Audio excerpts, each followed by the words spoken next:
আনুষ্ঠানিকভাবে উদযাপনের মধ্য দিয়ে আমরা প্রমাণ করি আমরা আমাদের সংস্কৃতি অন্য কাউকে আমরা ছিনিয়ে নিতে দেব না, অথবা আমাদেরও সতর্কতায় আমাদের বাঙালি সংস্কৃতি হারিয়ে যাবে না।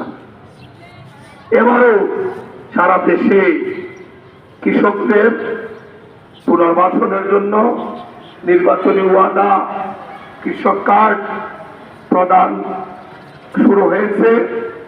দেশের বিভিন্ন জেলায় প্রধানমন্ত্রী, অন্যান্য মন্ত্রীরা সেই অনুষ্ঠানে আছেন। আর যে সমস্ত জেলায় শুরু হয়নি, আমরা আমাদের দলীয়ভাবে আমরা আমাদের বৈশাখকে উদযাপন করেছি। একটু আগে আমি বলেছি, বিএনপি বাংলাদেশের একটি প্রাচীনতম জনপ্রিয় রাজনৈতিক দল। আমাদের রাজনীতি হচ্ছে মানুষের মুখে হাসি ফুটানো, মানুষের সঙ্গে থাকা, মানুষকে সঙ্গে রাখা।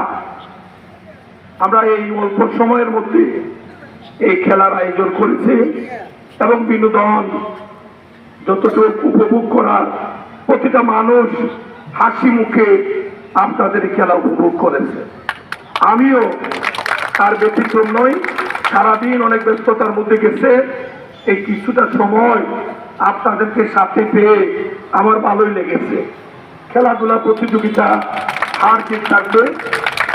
আমার জন্য একটু বিব্রতকর ছাত্রদল যুব দলের খেলা হলে, কারণ আমি ছাত্র দলেরও কর্মী ছিলাম, যুব দলেরও কর্মী ছিলাম।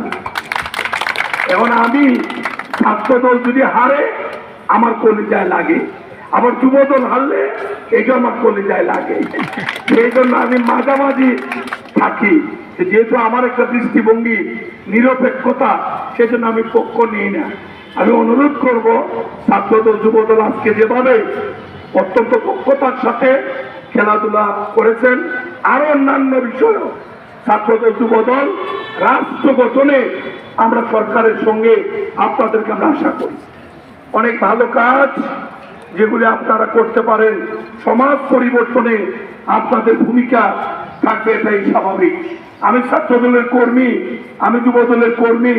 আজকে যদি আমি এমপি হতে পারি, আমি হুইপ হতে পারি, নিশ্চয়ই আপনারাও একদিন তার চেয়ে বড় দায়িত্ব পালন করবেন, এই বিশ্বাস আমার আছে। তাই নিজেদেরকে তৈরি করুন, মানুষের পাশে থাকুন। প্রিয় নেতা, প্রিয় অভিভাবক, দেশের প্রধানমন্ত্রী তারেক রহমান সাহেব যেভাবে বলছেন, কোন দুর্নীতি আমাদেরকে যেন স্পর্শ না করতে পারে। আমরা জ্ঞাতসারে হোক, অজ্ঞাতসারে হোক, আমরা যেন কোনো কেউ ভুল না করি। আমাদের ভুলের কারণে যেন রাষ্ট্র